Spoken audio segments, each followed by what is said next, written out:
My name is Luca Bam, and I am a teenager who lives in South Africa. South Africa is a beautiful country. It's one of the most diverse countries in Africa, diverse in every way, from the people to the wildlife.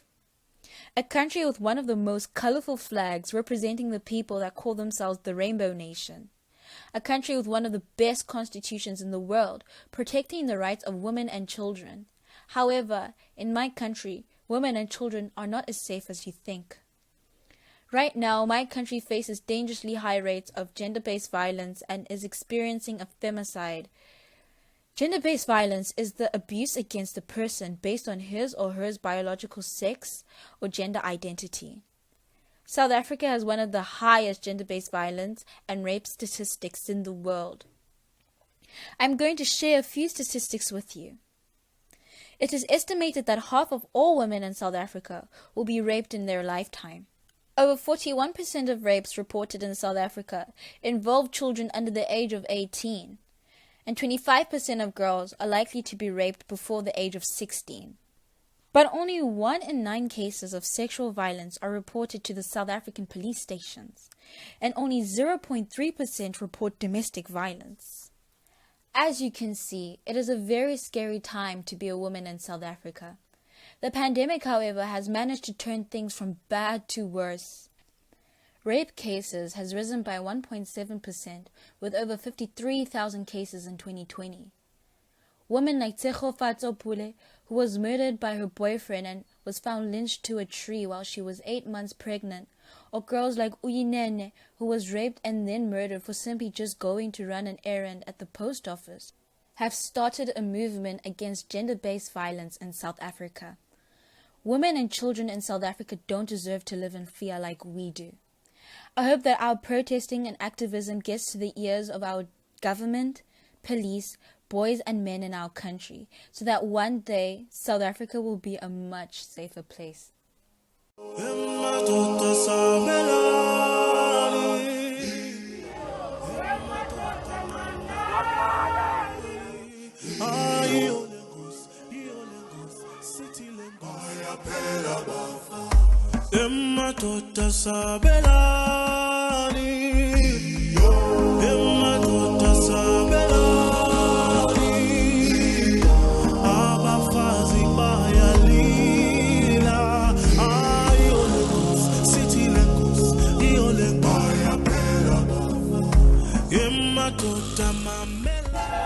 had to sit and think what it is to be a woman in South Africa.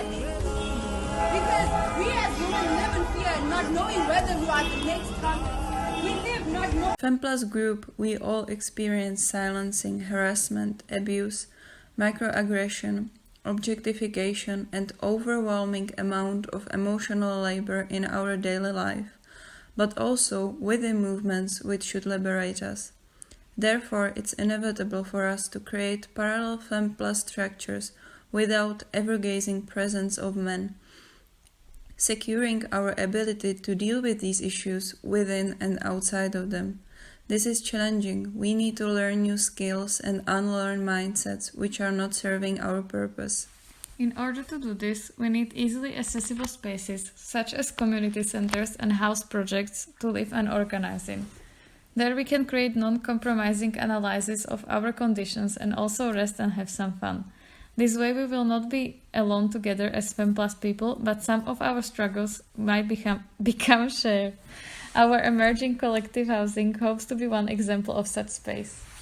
We grew up in post-communist countries where International Women's Day was stolen from women working outside and inside of their homes, leaving them with performative bribe in form of red carnation flowers. This gesture worked in similar fashion to applauses on balconies for essential workers nowadays.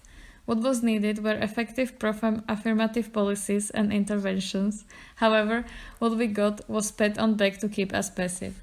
On International Women's Day, we want to celebrate not only cis working women, but instead all the oppressed by being perceived and labeled as feminine in different areas of life.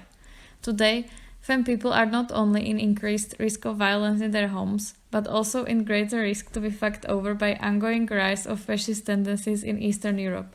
Some of the states saw opportunity caused by corona crisis to bypass anti-fem laws and deprive fem and queer institutions of their resources, while advancing conservative ones.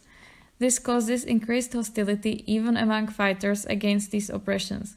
We fight each other over the scarce resources and means of recognition instead of struggling together. The only way to solve this is to move from defense to offense. This means not only providing aid for vulnerable in recurring situations of crisis, but to act as assertive movement which leads to discussion. New tools and ideas must be taken into consideration inside of truly networked international movement built on mutual aid, which will allow us to be independent of sides which do not have the real interest in improving our lives. An alle Frauen dieser Welt. Ich sende Grüße, Gedanken, heilende Energie und Liebe. Sei deine eigene Medizin, hat mir einst eine Lakota-Indianerin gesagt. Sei deine eigene Medizin.